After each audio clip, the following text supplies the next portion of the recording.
In Paris, I said before the world that we needed a strong global agreement to accomplish this goal.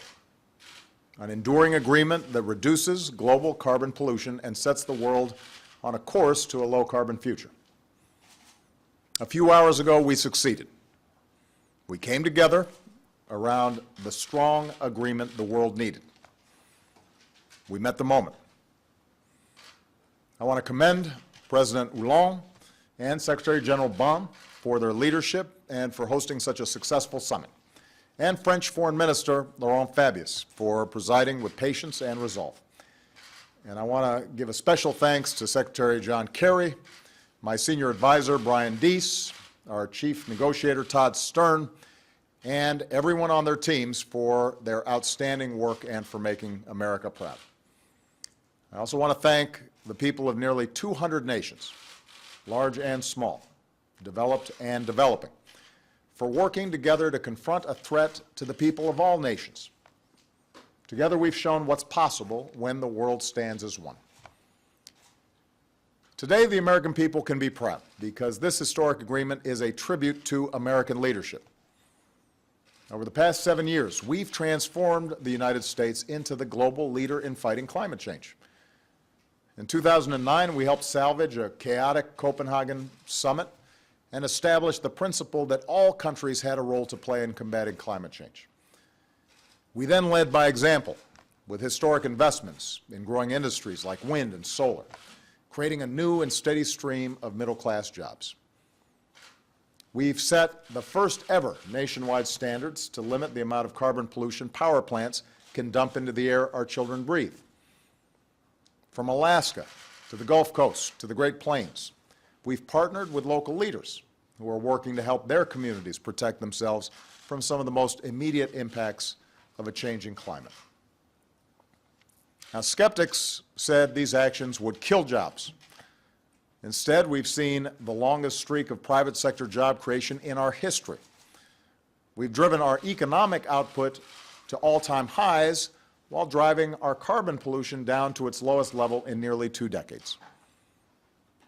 And then, with our historic joint announcement with China last year, we showed it was possible to bridge the old divides between developed and developing nations that had stymied global progress for so long.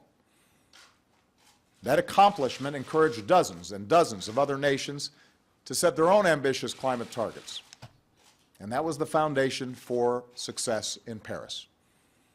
Because no nation, not even one as powerful as ours, can solve this challenge alone. And no country, no matter how small, can sit on the sidelines. All of us had to solve it together. Now, no agreement is perfect, including this one. Negotiations that involve nearly 200 nations are always challenging. Even if all the initial targets set in Paris are met, we'll only be part of the way there when it comes to reducing carbon from the atmosphere, so we cannot be complacent because of today's agreement. The problem's not solved because of this accord.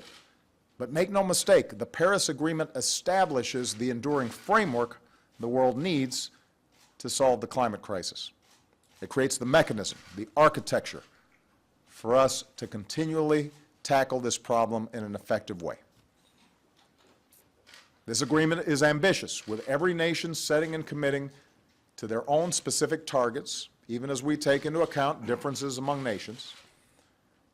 We'll have a strong system of transparency, including periodic reviews and independent assessments, to help hold every country accountable for meeting its commitments. As technology advances, this agreement allows progress to pave the way for even more ambitious targets over time.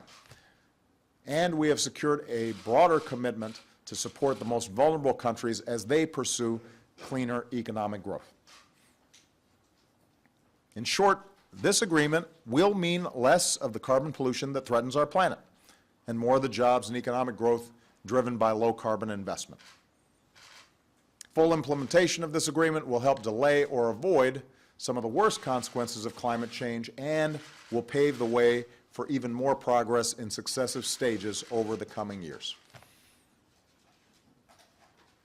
Moreover, this agreement sends a powerful signal. that the world is firmly committed to a low-carbon future, and that has the potential to unleash investment and innovation in clean energy at a scale we have never seen before. The targets we've set are bold, and by empowering businesses, scientists, engineers, workers, and the private sector, investors, to work together, this agreement represents the best chance we've had to save the one planet that we've got. So I believe this moment can be a turning point for the world. We've shown that the world has both the will and the ability to take on this challenge. It won't be easy. Progress won't always come quick. We cannot be complacent. While our generation will see some of the benefits of building a clean energy economy, jobs created, money saved, we may not live to see the full realization of our achievement, but that's okay. What matters is that today we can be more confident that this planet is going to be in better shape for the next generation, and that's what I care about. I imagine taking my grandkids, if I'm lucky enough to have some, to the park someday and holding their hands and hearing their laughter and watching a quiet sunset, all the while knowing that our work today prevented an alternate future that could have been grim. That our work here and now gave future generations cleaner air and cleaner water and a more sustainable planet. And what could be more important than that? Today, thanks to strong, principled American leadership, that's the world that we'll leave to our children.